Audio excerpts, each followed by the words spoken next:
하나님은 영이시니 예배하는 자가 영과 진리로 예배할지니라. 아멘.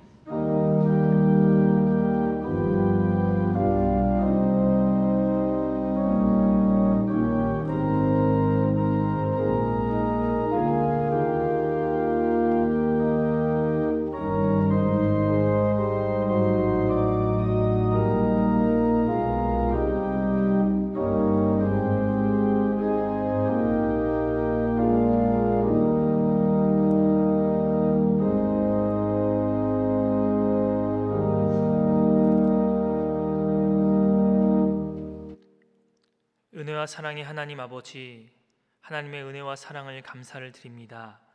거룩하고 복된 주일 저희들을 하나님 존전에 불러주시고 하나님을 예배하게 하심 또한 감사드립니다. 영과 진리로 드리는 이 예배가 하나님 좌정하여 주시고 하나님만 영광 받으시는 거룩한 예배 되게 하여 주옵소서. 예수님의 이름으로 기도합니다. 아멘. 모두 일어나셔서 찬송가 1장으로 하나님께 영광 돌리겠습니다.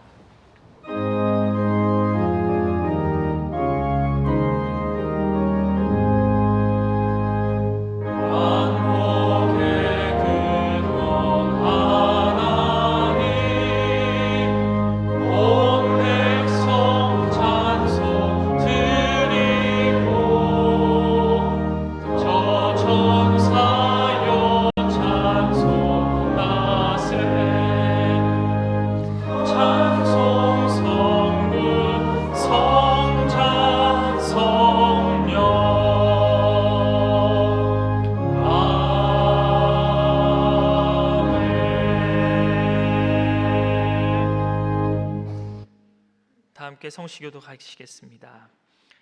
내가 여호와를 항상 송축하며 내 입술로 항상 주를 찬양하리이다.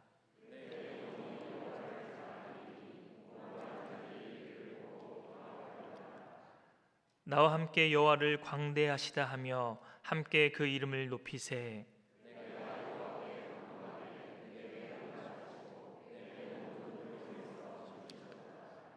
이 곤고한 자가 부르짖음에 여호와께서 들으시고 그의 모든 환난에서 구원하셨도다.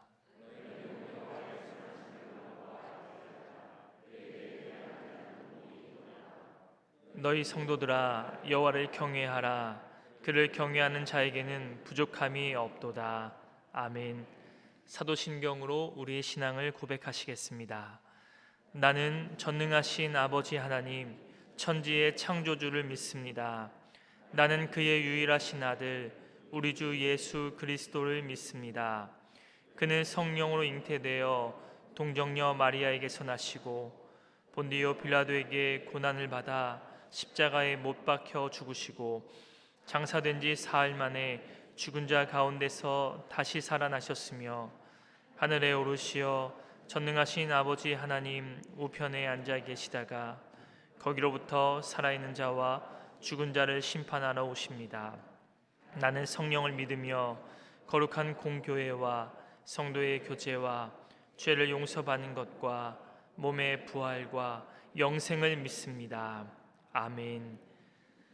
찬송가 288장으로 하나님께 찬양드리겠습니다.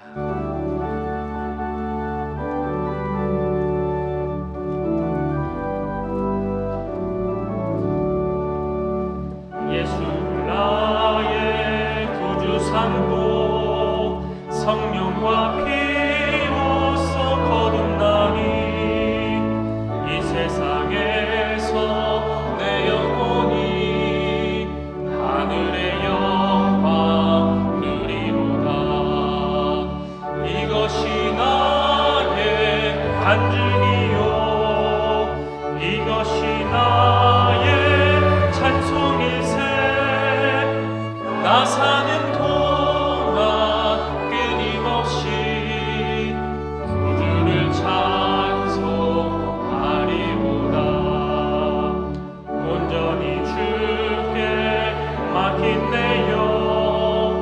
사랑의 음성을 듣는 중에 천사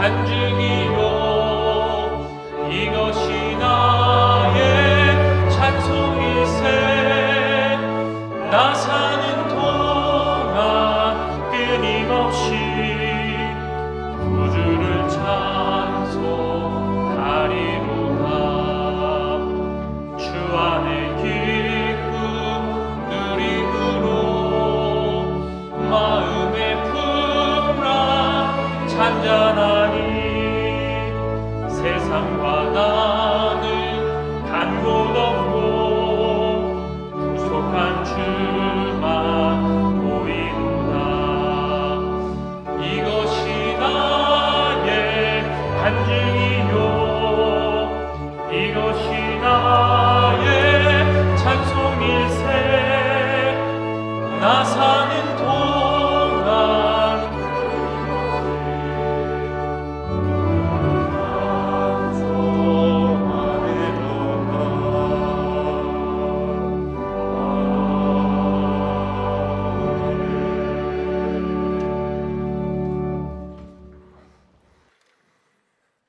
많고 많은 사람들 중에 저희들을 예정하여 택하사 하나님 백성 삼으시고 하나님 자녀 삼아주신 전능하신 하나님 아버지 감사와 찬양을 드립니다.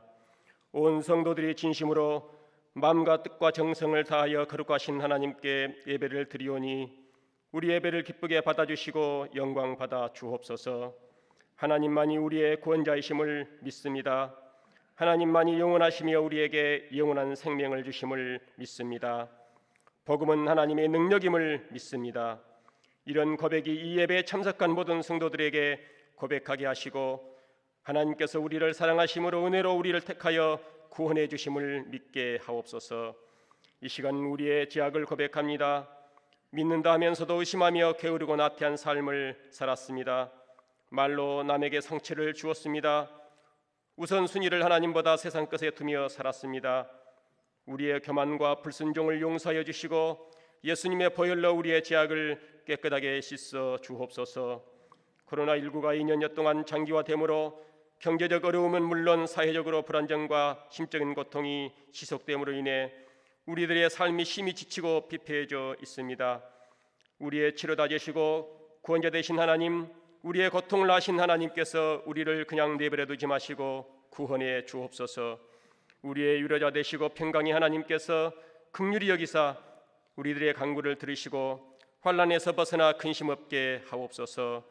하루속히 코로나19가 종식되어 우리의 모든 일상이 회복되어 하나님을 향한 예배와 찬양과 기도가 회복되어 우리의 신앙이 예전처럼 뜨거운 열정으로 헌신하며 하나님께 나아가는 저희 모두가 되게 하옵소서. 올 한 해 총회와 우리 교회 배우가 주여 이제 회복하게 하소서로 정하여 10개월을 달려왔지만 우리 교회와 성도들이 교회와 하나님 나라를 위해 회복하기를 얼마나 힘썼는지 되돌아보게 하시고 우리의 죄를 자복하고 회개의 영을 부어주사 믿음을 회복하게 하옵소서. 후히 주시고 꾸짖지 아니하시는 하나님께서 구하는 모든 사람들에게 구하라 그리하면 주시리라 말씀하셨사오니 기도의 능력을 믿고 우리 모든 성도들이 기도를 회복할 수 있게 하옵소서. 우리 신한교회 모든 성도들이 어렵고 힘들 때일수록 사도 바울의 고백처럼 어떠한 형편에 처하든지 자족하기를 배웠고 비천에 처하거나 풍부에 처할 때에도 일체의 비결을 배웠다고 하였사오니 우리 성도들도 하나님께서 우리에게 주신 모든 것에 감사하며 만족하며 자족하며 살아갈 수 있는 은혜를 주옵소서. 우리 교회가 2022년에는 시대의 변화와 혁신을 통해 다양한 프로그램으로 담임 목사님의 목회 방향에 맞춰 주님이 허락하신 교회를 세워가기 위해 계획하고 힘쓰고 있사오니 우리 모두에게 지혜를 허락해 주시고 온 성도들이 한마음이 되어 동참하게 하시고 순종함으로 협력하여 선을 이루는 믿음의 공동체가 되게 하옵소서. 모든 성도들이 서로 마음을 써서 사랑과 선한 일을 하도록 격려하게 하시고 어떤 사람들의 습관처럼 모이기를 그만하지 말고 서로 격려하여 그날이 가까워 오는 것을 볼수록 더욱 힘써 모이는 신한교회 우리 모두가 되게 하옵소서. 수능을 앞둔 수험생들에게 지혜를 주시고 그동안 수고하고 준비한 수험생들이 실수하지 않고 실력을 마음껏 발휘하게 하시고 그들의 진로와 앞길의 삶도 하나님께서 원하시는 곳에 쓰임받는 신안교회 수험생들이 되게 하옵소서. 목사님을 통하여 하나님의 말씀을 듣습니다. 목사님의 신원을 간결하게 하사 성령의 충만함을 주옵소서. 말씀을 깨닫게 하시고 은혜 충만케 하옵소서. 말씀 붙들고 세상에서 실천하며 승리하는 삶 살게 하옵소서. 말씀을 통해 순종하는 삶을 살아 하나님을 기뻐해 드리는 삶을 살게 하옵소서. 찬양되어 찬양을 기뻐 받으시고 정성으로 예배드리는 모든 성도들에게 한없는 복을 주시고 은혜 충만케 하옵소서. 너희로 예수께서 하나님의 아들 그리스도이심을 믿게 하려 하며 또 너희로 믿고 그 이름을 힘입어 생명을 얻게 하려 함이니라고 말씀하신 예수 그리스도 이름으로 기도합니다. 아멘.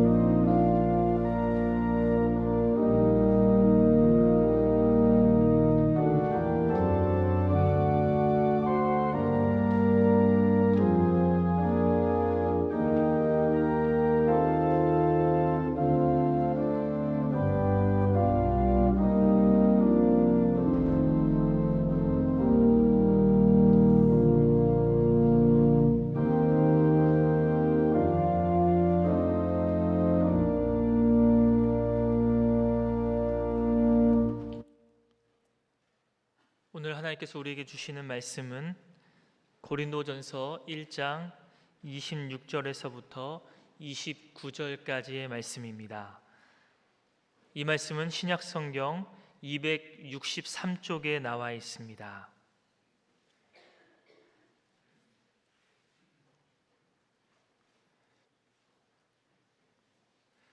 하나님의 말씀을 봉독합니다. 형제들아, 너희를 부르심을 보라. 육체를 따라 지혜로운 자가 많지 아니하며 능한 자가 많지 아니하며 문벌 좋은 자가 많지 아니하도다. 그러나 하나님께서 세상에 미련한 것들을 택하사 지혜 있는 것들을 부끄럽게 하려 하시고 세상에 약한 것들을 택하사 강한 것들을 부끄럽게 하려 하시며 하나님께서 세상에 천한 것들과 멸시받는 것들과 없는 것들을 택하사 있는 것들을 폐하려 하시나니 이는 아무 육체도 하나님 앞에서 자랑하지 못하게 하려 하심이라. 아멘. 하나님께서 이 말씀을 통하여 우리에게 은혜 주시기를 원합니다.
아멘. 감사합니다.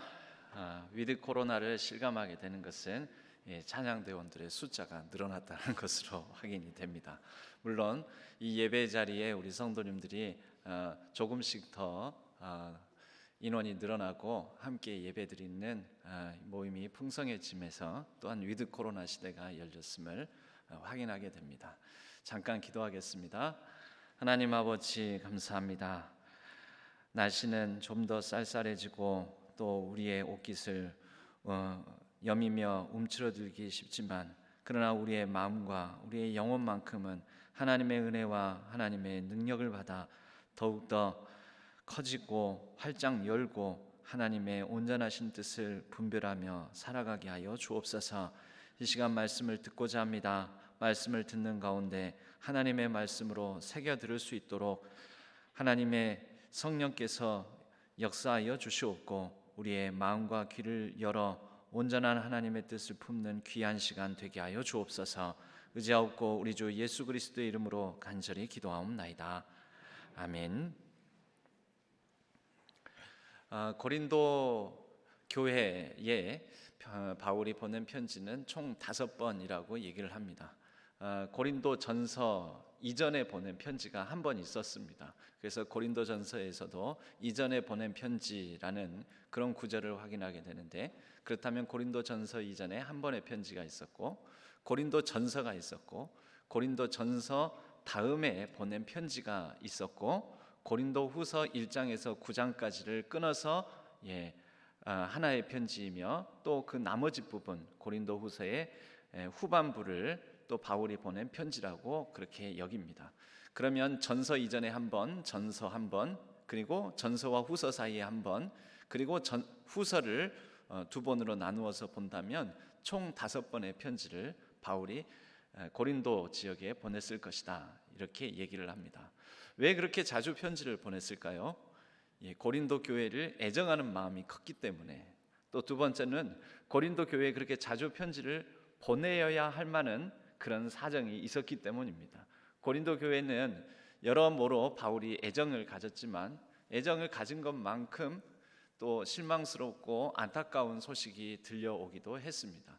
고린도 교회의 여러 문제들, 또 고린도 교회의 여러 분란들, 고린도 교회의 여러 연약함들이 많이 있어서 바울은 편지를 통해서 권면하지 않을 수 없었습니다. 특별히 고린도 교회는 또한 전화가 오고 있습니다.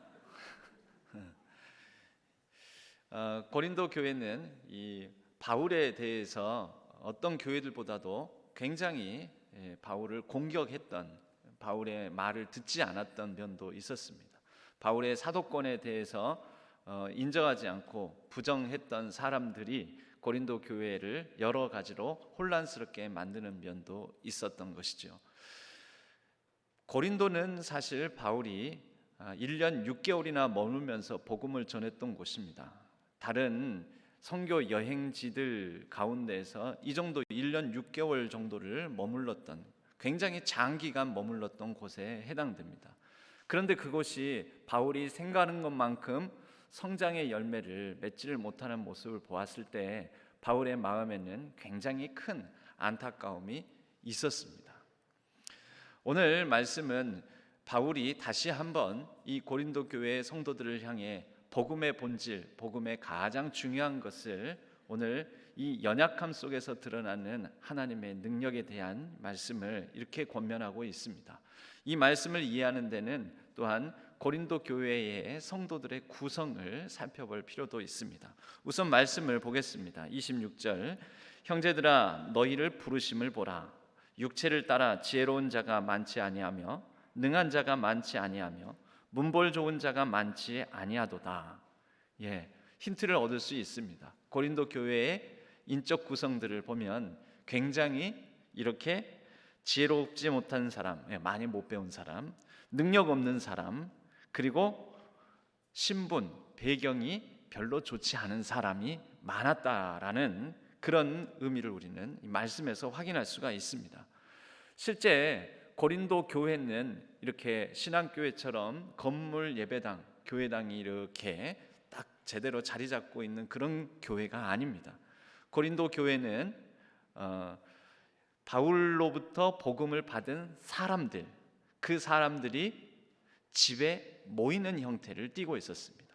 그러면 각 가정별로 모이는 인원이 여러분들도 여러분 가정에 뭐 이렇게 모인다면은 안방에 모이기보다는 거실이나 이런 데 모이겠죠.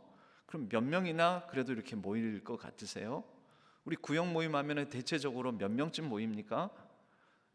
7, 8명 모여서 한 10명 안팎 정도 많아봤자, 그죠? 그 이상이 되면은 상당히 집에서 모이기는 힘든 규모가 되겠죠. 이때 바울이 살던 당시에 고린도 지역에서도 사람들이 모이는 형태가 집에서, 가정에서 모이는데 한 10명 안팎 정도의 사람들이, 아무래도 또 집이 작고 뭐 사람 모이기가 적절하지 않은 누추한 곳 이런 곳에서 모이기보다는 조금 더 집이 넓고 여유 있는 집에서 모였겠죠.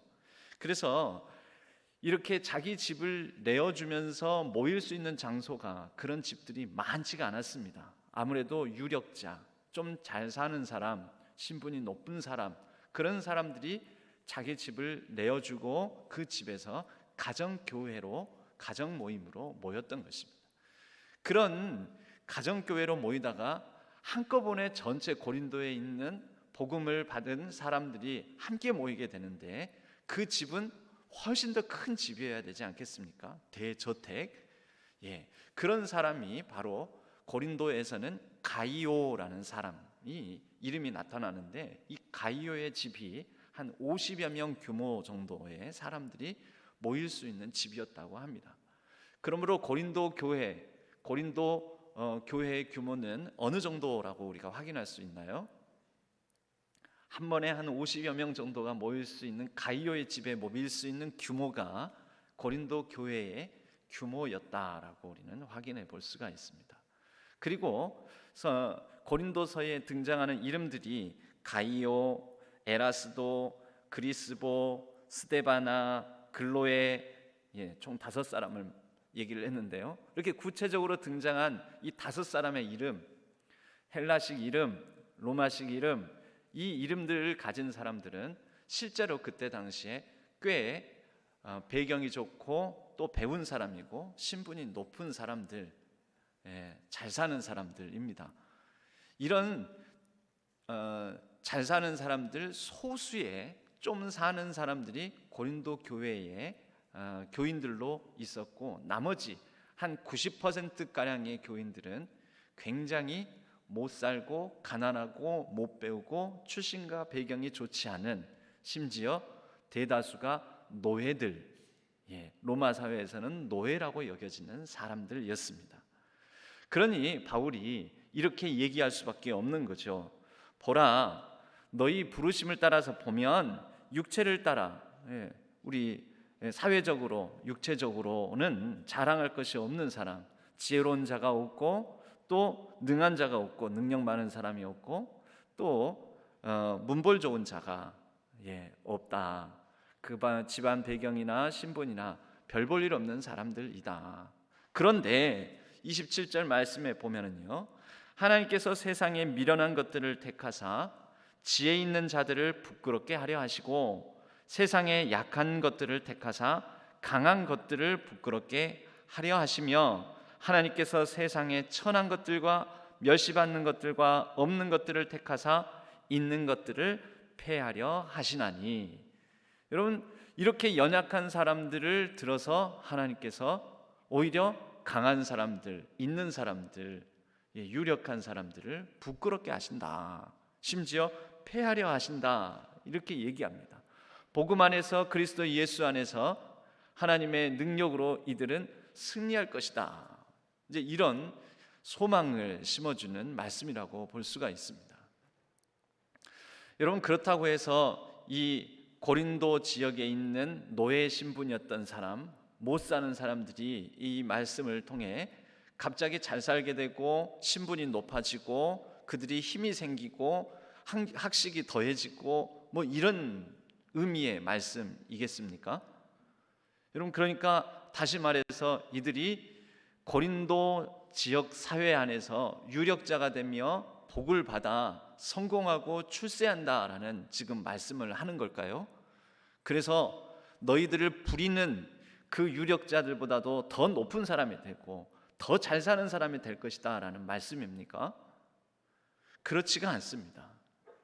비록 못 배우고 가난하고 또 배경과 신분이 좋지 못하지만 하나님께서 너희들을 부르셔서 복음의 사람들로 성숙하게 만듦으로 너희들이 살아가는 방식이 오히려 배운 사람, 유력자들, 능력 있는 사람, 그 사람들보다도 더 훌륭한 도덕적, 윤리적으로나 인격적으로나 성숙한 삶을 살게 함으로 그들을 부끄럽게 만든다.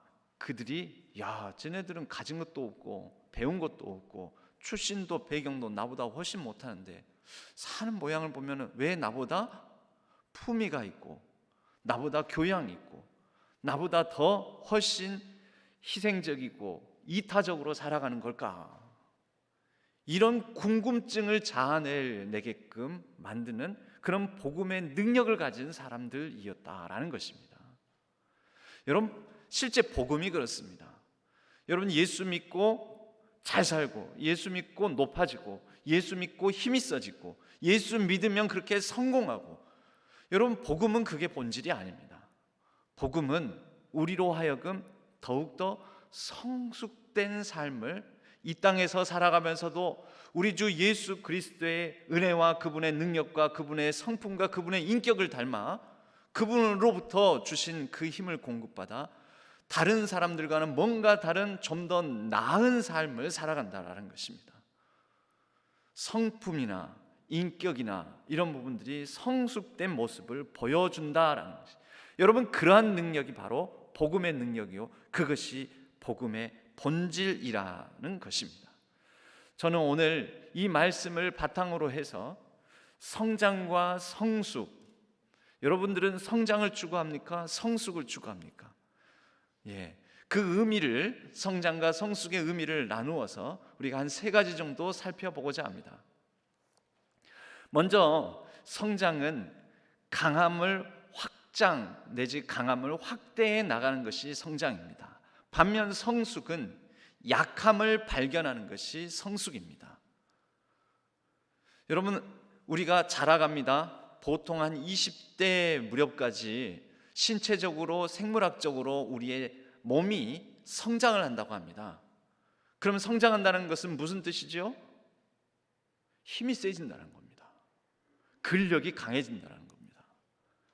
지력이, 뇌 발달도 최고조에 이르른다는 거예요. 뇌도 근육이죠. 뇌 안에 있는 것들이. 우리의 모든 장기가 가장 튼튼해지는 때, 그게 20대 때까지 그렇게 성장을 한다는 거죠. 뭐가 일어납니까? 강함, 우리의 신체적인 그 능력이 확대되어 가는 것이죠. 그와 더불어서 뭔가 내가 다 할 수 있다, 뭔가 할 것 같은 그런 자신감으로 충만할 때이기도 합니다. 여러분, 강함의 확대가 성장입니다. 그러나 여러분, 나이가 들면은 무엇을 확인하게 됩니까? 무엇보다도 먼저 내 몸이 약하다는 것을 인식하게 됩니다. 연약해집니다. 병들고 병원도 가야 되고 약도 먹어야 되고 점점 더 먹어야 될 약 개수가 늘어납니다.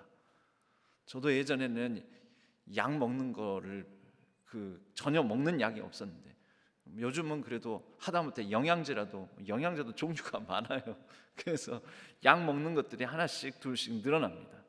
우리 성도님들도 제가 피곤해 보이시는지 뭐 홍삼 같은 거 많이 가지고 오시는데 주시면은 이제 또 먹어야죠. 먹는 것들이 늘어난다는 거죠. 왜 그러죠? 약함 때문에요. 확인이 되는 거예요. 아, 옛날하고 몸이 다르네. 이상하게 옛날보다 몸이 더 피곤하네. 아, 눈도 침침하고 몸도 관절도 안 좋고 그러네. 그런데 여러분, 우리가 이렇게 연약함, 신체적으로도 능력적으로도 여러 가지 부족함을 확인하는 그때에 우리는 성장은 일어나지는 않지만, 성장은 아니지만 바로 성숙함을 이룰 수 있는 시간, 성숙의 기회가 된다라는 것입니다. 여러분, 성숙은 연약함을 확인하면서 그 가운데에서 커지는 것입니다. 깊어지는 것입니다. 넓어지는 것입니다. 바울이 다른 본문 고린도 후서에서 바울의 모습을 보고 이 특별히 고린도 교인들이 흉을 봅니다. 그 사람은 말씀이 능력 있지 못하다. 말도 제대로 못하고 말주변도 없다. 고린도의 문화는 그랬습니다. 고린도는 굉장히 번성하고 항구 도시로도 발전하고 문화적으로도 제2의 로마라고 불릴 정도로 로마 제국의 중심 도시가 바로 고린도였습니다. 지리적으로도 로마의 전 영토를 놓고 볼 때 서유럽 쪽에서부터 저쪽 소아시아 지역까지 전 로마의 영향권 안에 있는 그 크기를 놓고 볼 때 지정학적으로 한 정중앙쯤에 있는, 지중해 또 정중앙쯤에 있는 도시가 고린도였습니다. 그러니 고린도가 여러 면에서 무역이 발달하고 상업이 발달하고 돈이 오가고 물자가 풍성하고, 그러니 굉장히 번영하고 번성하는 도시였습니다. 이곳에서는 이러한 물질이 모이고 돈이 모이는 것을 확인하면서 모여드는 학식이 있는 사람, 또 말주변이 있는 사람들이 또 모이게 되었는데, 이 고린도에는 독특한 후원 문화가 발달을 합니다. 돈 있는 사람, 능력 있는 사람은 자기 자신을 과시하고 드러내기를, 뽐내기를 즐겨했고, 이것을 잘 드러내고 뽐내줄 수 있는 언변이 좋은 수사법을 익힌 소피스트들이 이들의 후원을 받으며 그들의 든든한 대변인과 같은 역할을 해주는 그런 문화가 있었습니다. 고린도의 문화는 한마디로 말하자면 경쟁과 경쟁 속에 잘 사는 사람들의 과시와 자랑과 뽐냄의 문화가 가득한 곳이었습니다. 그런데 이런 고린도에서 바울은 내놓을 것이 없고 겉 행색만 놓고 보면 볼품없고, 전에 오는 이야기 보면 바울은 이렇게 여러 가지 남루하고 꾸부정하고 또 이렇게 잘생기지도 못했고 또 병약했고 또 눈도 침침하고 이런 여러 가지 바울의 육체적인 연약함을 전에 내려오는 이야기를 통해서는 확인을 할 수 있는데요, 바울 스스로도 육체의 가시를 가지고 있었습니다. 육체의 연약함이 있었다는 거죠. 질병이 있었다는 거죠. 그 연약함을 가지고 자신의 연약함을 확인하며 하나님께 나아가서 하나님께 구합니다. 하나님께서 들어주십니까? 안 들어주십니까? 육체의 가시를 제하여 달라고 구하였는데 하나님께서 3번이나 구했는데도 들어주시지 않습니다. 그런데 그때 바울이 고린도후서 12장 9절에서 이렇게 얘기를 합니다. 이것이 내게서 떠나가게 하기 위하여 내가 3번 주께 간구하였으나 들어주시지 않아서 하나님께서 이르시기를 내 은혜가 네게 족하도다. 이는 내 능력이 약한 데서 온전하여짐이라. 약한 데서 온전하여짐이라.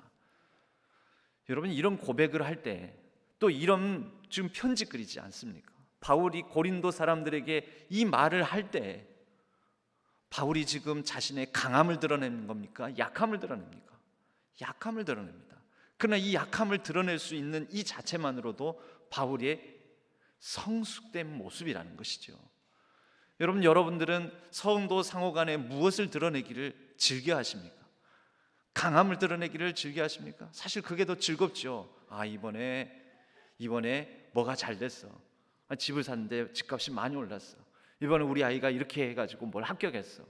아유, 좋은 직장에 들어갔어. 공부를 잘해. 이런 거는 말하고 싶지요.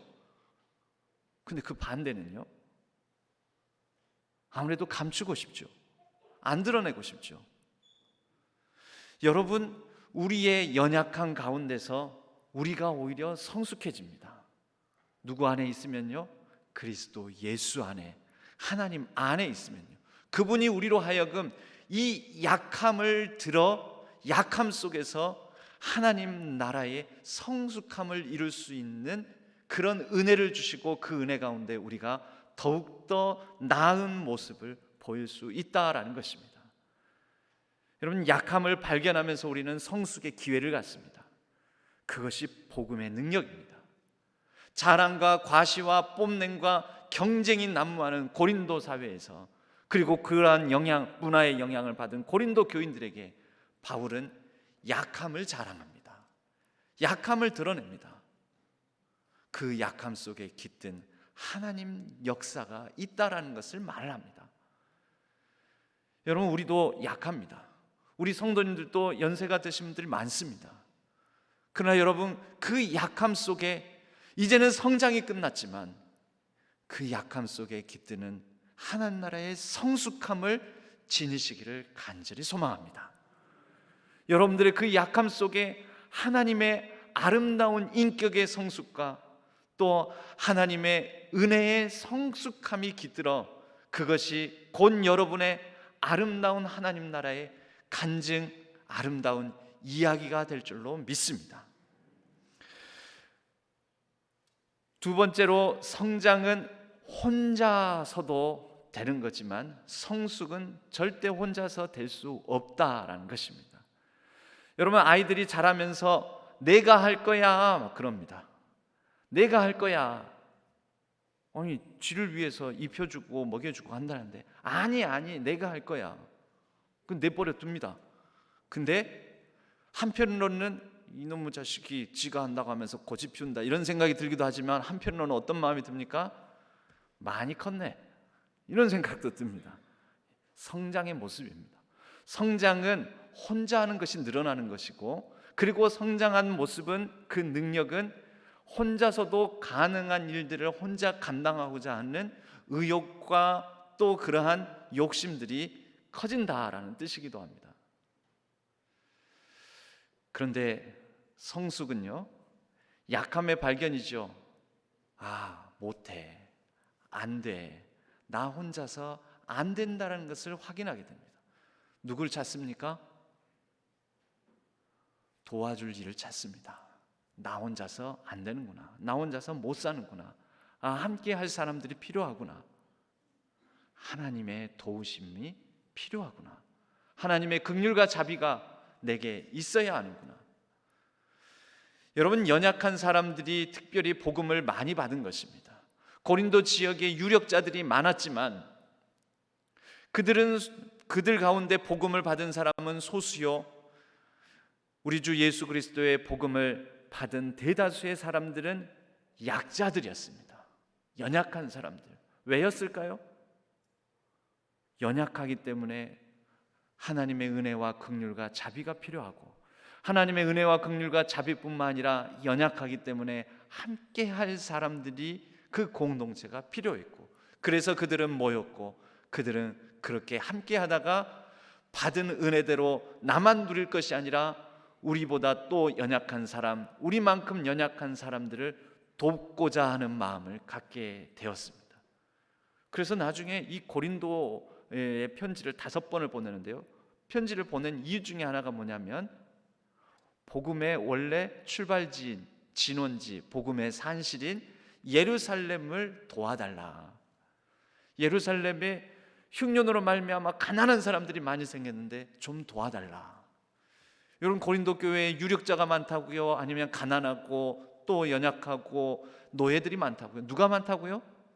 가난한 연약한 사람들이 많다고요. 그런데 그들이 예루살렘에 있는 더 연약한 교인들을 돕게 됩니다.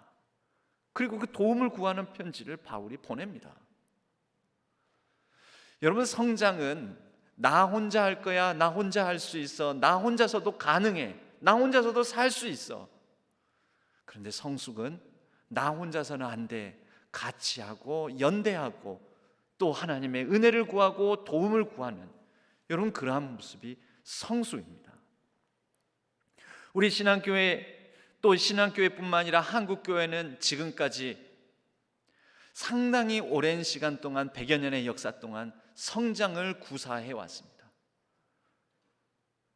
큰 교회들이 늘어났고 그리고 교회가 없는 곳이 없을 정도로 어마어마한 정도의 많은 십자가가 전국 방방곳곳을 밝히게 되었습니다. 그런데 요즘 들어서는 뭐라고 얘기를 합니까? 성장이 끝났다고. 한국교회는 이제 쇠퇴할 거라고. 그리고 실제 그러한 조짐들이 이곳저곳에서 보입니다. 여러분, 끝났을까요? 성장이 끝나면 다 끝난 겁니까? 그렇지 않습니다. 성장이 끝날 때 바로 거기에서 성숙이 일어나는 것입니다. 여러분, 성숙은 연약한 가운데서 일어나는 거지만 바로 이 성숙의 기회에 우리는 이제 우리가 그동안 성장하면서 놓치고 있고 돌보지 못했던 우리 주변과 우리 사회와 새로운 방식의 소통을 통해서 우리는 좀 더 넓어질 기회를 얻게 된 것입니다. 칼 융이 이런 말을 했습니다. 온전함은 자와 그림자 사이에 균형이 일치할 때 이루어진다. 자, 그러면 자, 나죠. 나라는 의식. 우리 교회, 내 교회라는 의식. 그런데 그림자는 뭘까요? 성장을 하다 보면은요, 내가 누구고 우리가 어디에 있고 우리가 무엇인지에 대한 본질을 놓치면서 눈에 보이는 그 강함에 취해서 한참 속도감 있게 달려가기 마련입니다. 뭘 잃어버렸을까요? 자신을 잃어버린 거죠. 본질을 잃어버린 거죠.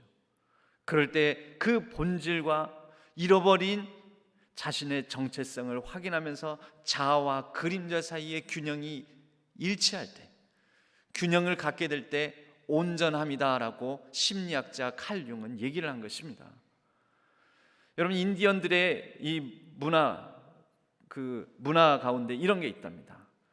한참 열심히 말을 달리다가 잠시 멈춰서서 뒤를 돌아오면서 기다린다고 합니다. 뒤에 따라오는 것도 없고 아무것도 없는데 왜 말을 한참 달리다가 멈춰서냐고.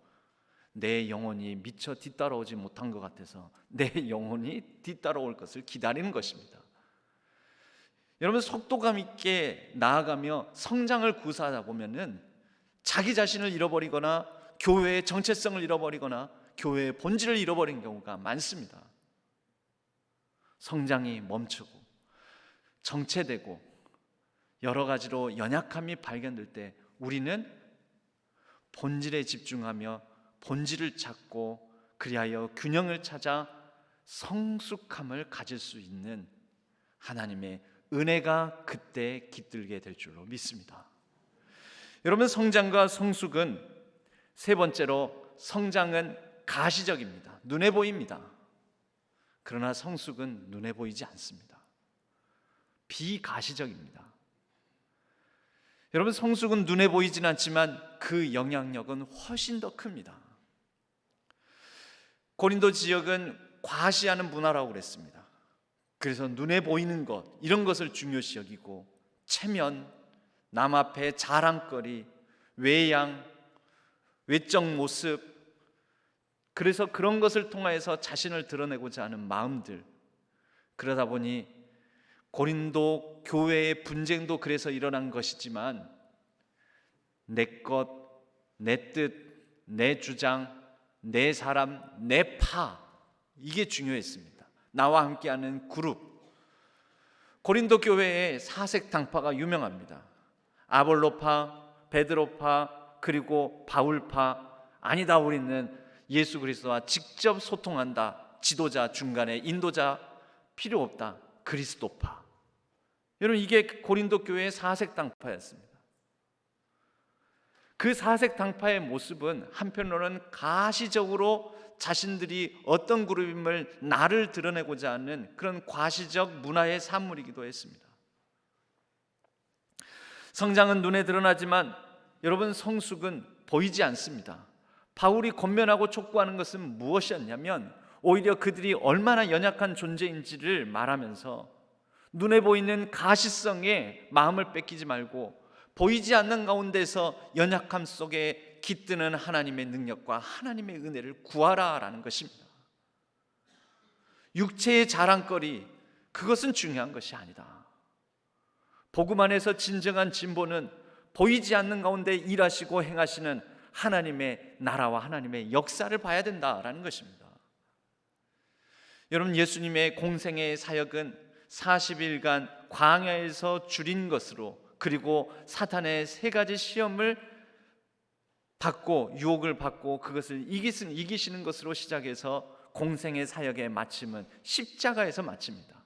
그런데 이 시작과 마침 부분에 하늘 아버지 하나님의 직접적인 개입, 기적적인 어떤 사건이 있습니까? 없습니까?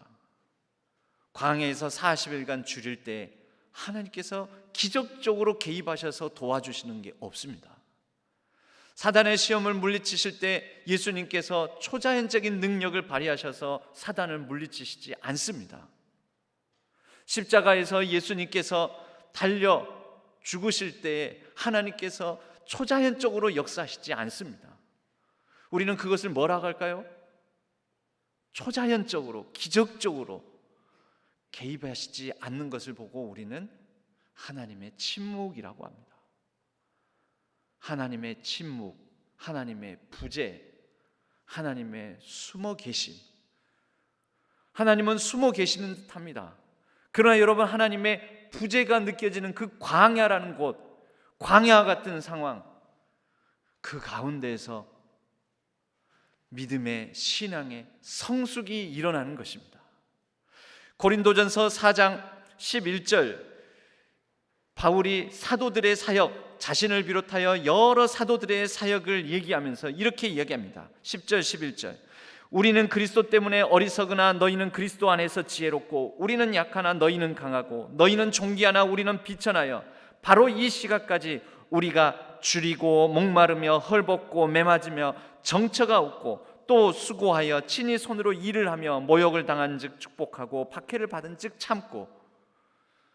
여러분, 이 바울이 말하는 말의 핵심이 무엇입니까? 줄이고 목마르며 헐벗고 매맞으며 복음 전하고 있는데, 하나님의 일을 하고 있는데, 그런데 하나님께서 목마르지 않게, 그리고 넉넉하게 풍족하게 능력 있게 살 것도 참 좋은 곳에서 살게 해주시고, 매도 안 맞고 다 보호해 주시고 지켜주시고,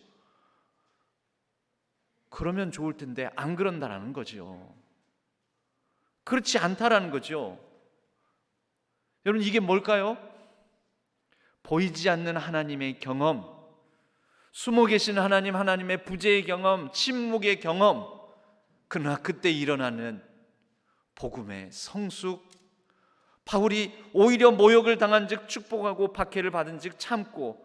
여러분, 이것은 언제 일어납니까? 모욕 당하고 박해 받고. 이러한 성숙이 바로 연약한 가운데서, 보이지 않는 가운데서, 하나님께서 일하시지 않는 것 같은 상황 속에서 숨어 계시는 하나님을 경험하면서, 부재의 하나님과 침묵의 하나님을 경험하면서 성숙해진다라는 것입니다. 한 아이가 큰 인형을 이 입구가 아주 작은 어떤 그릇 안에다가 넣으려고 합니다. 통 안에다가 넣으려고 합니다. 이 주둥이 입구가 매우 작은 곳에 큰 곰인형을 막 집어넣으려고 하는데 들어갑니까? 안 들어갑니까? 안 들어갑니다. 이 크기가 안 맞아서. 크기가 안 맞은데 막 집어넣으려다가 안 되니까 이 아이가 막 웁니다. 막 울면서 안 들어가, 왜 안 돼, 안 되잖아 하면서 막 웁니다. 때를 씁니다. 엄마가 와서 이거는 여기에 크기가 안 맞잖아, 안 들어가는 거야. 아니, 그래도 난 늘 거야, 왜 안 들어가? 막 그럽니다. 이런 모습을 보면 옆에서 보기에 짜증나죠. 옆에서 보기에도. 그렇죠? 근데 여러분, 그게 우리 모습입니다. 안 되는 걸 안 되는 것이라고 확인하고, 안 되는 것, 그것을 발견하면서 우리가 자라가는 게 성숙입니다. 내 고집, 내 주장, 내 자아, 내 뜻대로 되지 않는 것을 확인한 가운데서 일어나는 것이 성숙입니다. 예수님께서 십자가에 달리시기 전날 밤에 구하시는 것은 이 잔을 내게서 옮겨주옵소서. 그러나 내 뜻대로 마옵시고 아버지의 뜻대로 하옵소서. 기도의 마침입니다. 무엇입니까? 연약함, 하나님의 침묵과 부재를 경험하는 가운데서 성숙이 일어나는 것입니다. 여러분, 우리가 살아가면서 연약해집니다. 요즘 시대는 교회도 이전보다 가시적인 어떤 성장이나 양적 규모의 성장 확인할 수가 없습니다. 하나님께서 일하시지 않은가? 한참 성장하고 막 잘 될 때는 하나님께서 일하시는 것 같죠. 동행하시는 것 같지요. 그러나 요즘은 그렇게 생각이 안 들 때가 많지요. 몸도 마음도 연약해지면 그렇지요. 여러분, 하나님은 그러한 보이지 않는 가운데 오히려 우리를 더욱더 성숙해 하심으로 보이지 않아도 일하시는 분이심을 믿으시기 바랍니다. 여러분은 우리가 왜 짜증이 나고 왜 분노가 나고 왜 우울하고 왜 가라앉고 더욱더 그럴까요? 안 되는 것에 대해서 여전히 고집하는 마음이 있으니까 화가 나고 더 분노하는 것 아닐까요? 그 아이처럼. 그 아이가 짜증내고 생떼를 부리면서 엉엉 울기까지 하면서 막 화를 냅니다. 왜 안 되냐고. 안 되는 것 알 때 다 컸다라고 얘기를 합니다. 그런 말이 있습니다. 내가 10대 때에는 온 세상을 바꾸고자 했고 20대 때에는 이 나라를 바꾸고자 하고 30대 때에는 내가 들어가는 회사를 바꾸고자 하고 40대 때에는 내 가정 하나 바꾸려고 하고 그러다가 50대, 60대 나이가 들어가면서 확인하게 되는 거, 나 하나 바꾸기도 어렵구나 라는 것을 깨닫게 된다는 것입니다. 여러분, 그게 뭘까요? 그게 성숙입니다. 내가 하고자 하는 것, 그것이 안 될 수도 있구나, 안 되는 거구나. 안 된다 할 때 내 고집 내려놓게 되는 그 순간, 그것을 내려놓고 하나님이 주시는 은혜와 평안을 누리게 될 때 우리는 진정 신앙의 인격이 성숙했음을 드러내는 때일 것입니다. 여러분, 우리 신앙교회는 지금 성장의 때입니까? 성숙의 때입니까?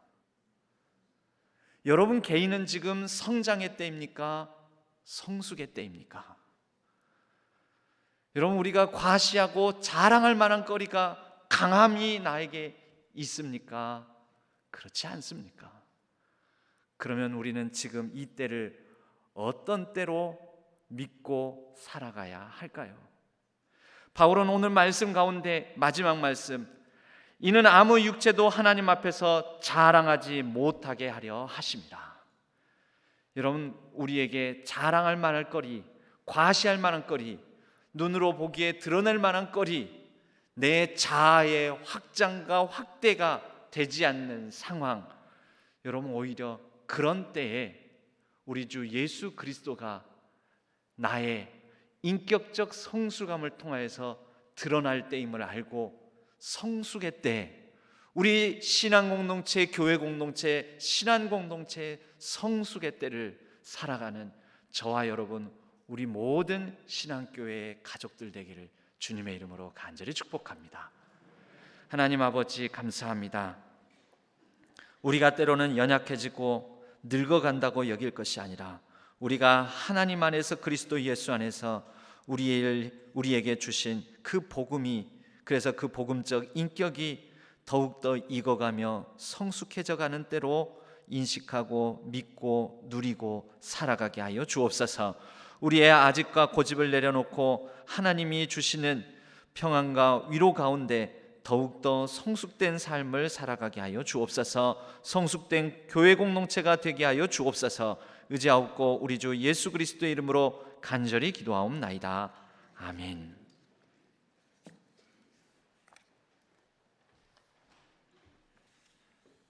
다 함께 약할 때 강함 대신에 함께 찬양 드리겠습니다.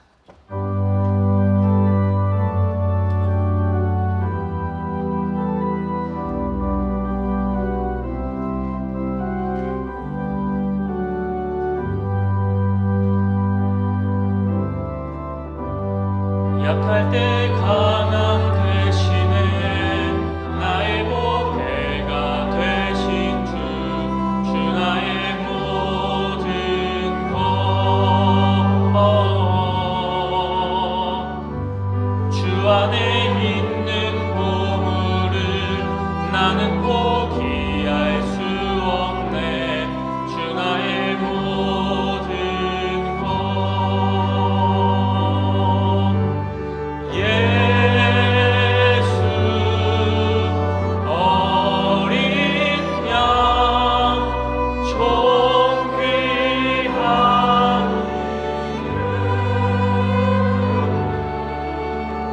예수 어린 양 존귀한 이름. 십자가 죄사하셨네. 주님의 이름 찬양해. 주 나의 모든 것. 쓰러진 나를 세우고 나의 빈잔을 채우네. 주 나의 모든 것. 예수 어린 양 존귀한 이름. 예수 어린 양 존귀한 이름.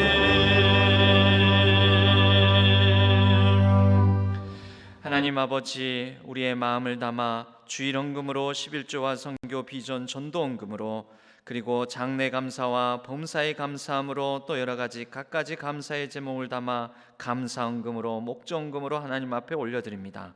이 예물을 흠양하여 주시고 하나님 나라를 위하여, 하나님 뜻을 위하여 아름답게 사용하여 주옵소서.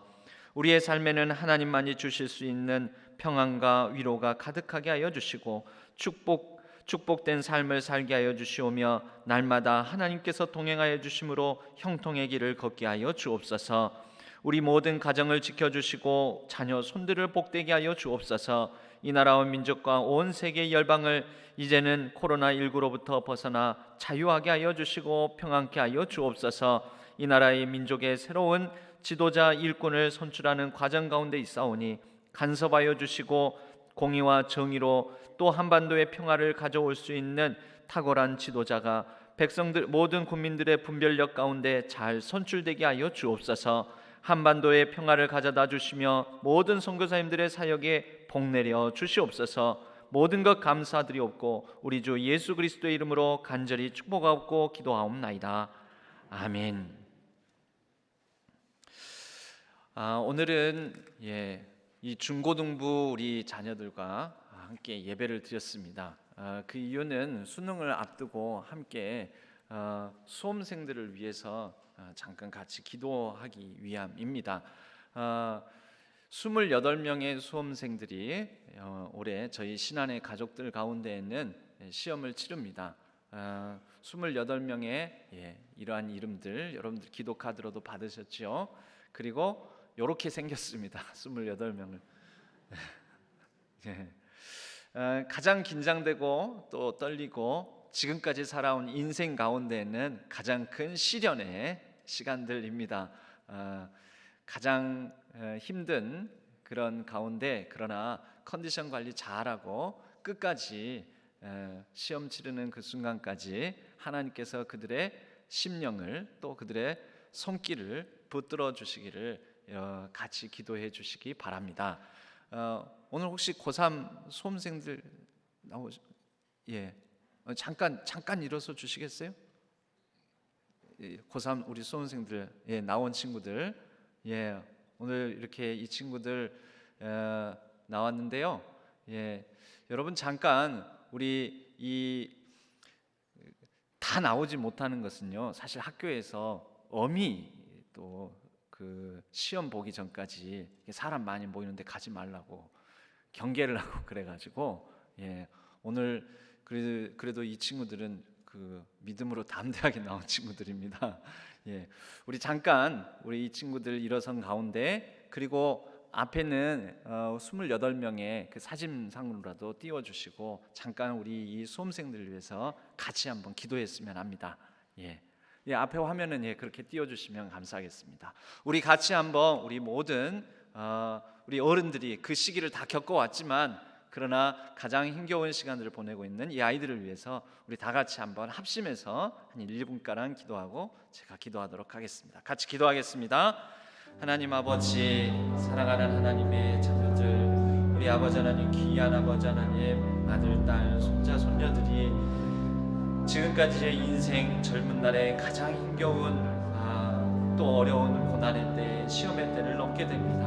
하나님 은혜 주셔서 이 모든 하나님의 백성들 자녀들이 담대함으로 용기를 잃지 않고 끝까지 믿음으로 승리할 수 있도록 도와주시고 그 심령을 거룩하게 담대하게 하여 주시고 우리 하나님의 강한 손과 편팔로 하나님의 인자 품으로 품어 안아 주셔서 마지막 그 시험을 치르는 그 순간까지 하나님께서 동행하여 주심으로 답안지에 답을 하나하나 옮겨 적을 때 실수가 없게 하여 주시고 지혜와 명철을 주시고 그날의 최상의 컨디션을 주시오 그동안에 힘쓰고 수고하고 땀방울 흘린 모든 아름다운 결실을 거두게 하여 주옵소서. 하나님께서 아버지 하나님 이후에 이들의 걸어가는 걸음과 진로를 인도하여 주시고 그 인생을 형통케 하여 주옵소서. 인생의 앞으로의 모든 시험과 고난을 잘 이겨낼 수 있는 용기와 믿음과 담대함을 더하여 주옵소서. 하나님 함께 합심하여 기도합니다. 우리 함께 기도하는 모든 기도의 제목에 하나님께서 선하게 역사하시고 응답하여 주옵소서. 하나님 감사합니다. 지금 여기까지 우리 고3 수험생들 또 취업준비생들이 열심을 다해서 수고하고 땀방울 흘린 모든 노력들, 그것들을 아름답게 결실할 수 있도록 축복하여 주옵소서. 최상의 컨디션을 허락하여 주옵소서. 지혜와 명철을 더하여 주옵소서. 그 심령이 강하고 담대하여 용기를 가지고 하나님께서 동행하시고 함께 해주신다라는 믿음을 가지고 마지막 시험, 마지막 문제 푸는 그 순간까지 담대함과 용기를 잃지 않게 하여 주옵소서. 이들의 그 다음 걸음걸음과 진로와 학업 위에 축복하여 주옵소서. 인생 통틀어 하나님께서 늘 함께 하시고 그들의 삶을 보살펴 주신다는 사실을 잊지 않게 하여 주옵소서. 감기, 몸살 걸리지 않게 하여 주시고 육체적으로도 가장 좋은 컨디션으로 시험 치르게 하여 주옵소서. 모든 것 하나님께 온전히 의탁하옵고 우리 주 예수 그리스도의 이름으로 간절히 기도하옵나이다. 아멘. 우리 이 친구들을 위해서 박수 한번, 격려의 박수 한번. 자리에 앉아주시기 바랍니다. 고맙습니다.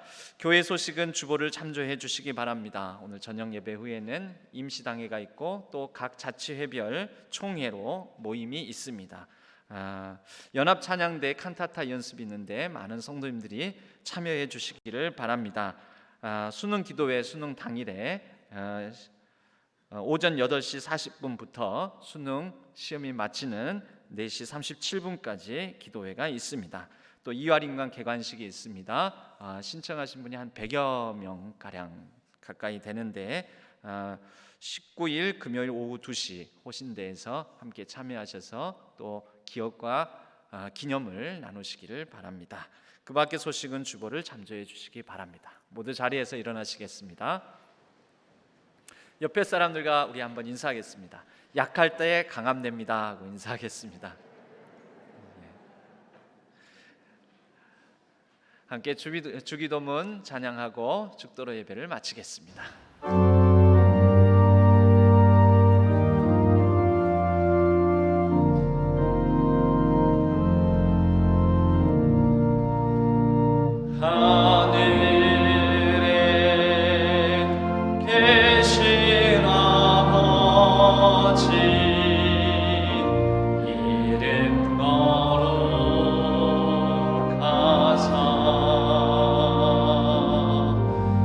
주님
우리 주 예수 그리스도의 은혜와 하나님 아버지의 지극하신 사랑하심과 성령 하나님의 위로 교통하심이 이제 수능을 앞둔 28명의 모든 수험생들 위에, 그리고 약할 때 강함 되시는 하나님을 의지하여 더욱더 성숙된 믿음의 삶을 살기를 다짐하는 모든 성도님들 위에, 흩어져 예배를 드리는 모든 온라인상의 예배자들 위에 이제로부터 영원까지 함께 하시기를 간절히 축원하옵나이다.